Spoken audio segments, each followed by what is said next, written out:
As-salaam wa-alaikum, brothers and sisters. Welcome to Year 6 of the 17 Verses podcast. I'm your host, Maher Haq. In this podcast, we take a small selection from the Quran every day and recite it to you in plain English, so you can get a small slice of God's word while you go about your day. By averaging 17 verses per day, we're able to break the Quran down into manageable pieces and finish it in 1 year. If you enjoy the podcast, please help spread the word.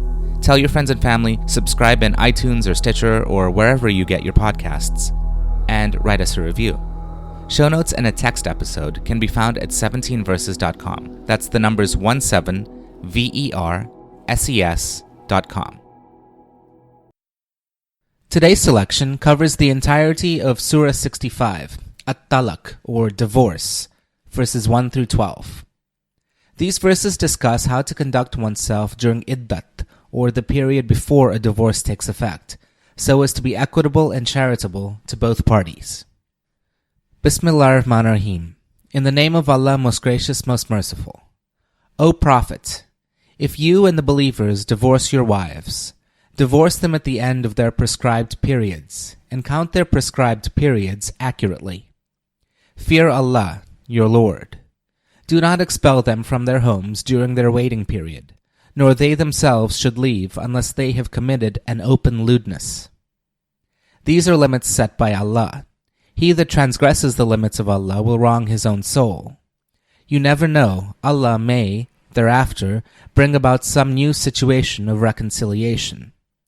Then when their waiting period ends, either keep them honorably or part with them in an honorable way. Call to witness 2 honest persons among you, and, O witnesses, bear witness equitably for the sake of Allah. This advice is being given to all who believe in Allah and the Last Day. He that fears Allah may be provided a way out by Him and given sustenance from the sources he could never imagine, for Allah is all-sufficient for the person who puts his trust in Him. Surely Allah brings about what He pleases, and Allah has a measure for all things. If you have any doubt concerning those of your wives who have ceased menstruating, then you should know that their waiting period will be 3 months, and the same will apply to those who have no menstruation due to young age or a disease. As for those who are pregnant, their waiting period will end with delivery. Allah will ease the hardship of those who fear Him. This is the command of Allah which has been sent down to you. He that fears Allah will have his sins removed and his reward enlarged. Let those women during their waiting period or Iddat live where you yourselves live according to your means. You shall not harass them so as to make their life intolerable.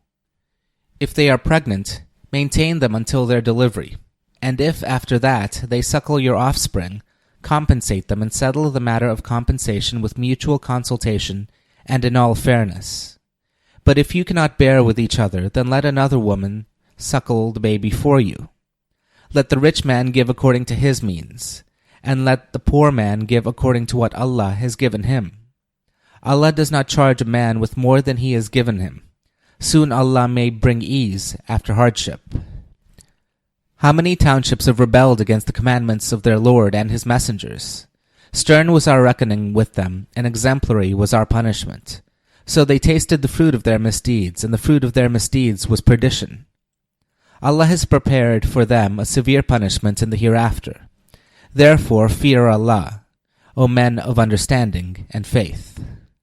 Allah has indeed sent down to you an admonition, a messenger reciting to you the revelations of Allah concerning clear guidance, so that He may lead the believers who do good deeds from the darkness to the light. He that believes in Allah and does good deeds shall be admitted to gardens beneath which rivers flow to live therein forever, and Allah has prepared an excellent provision for them.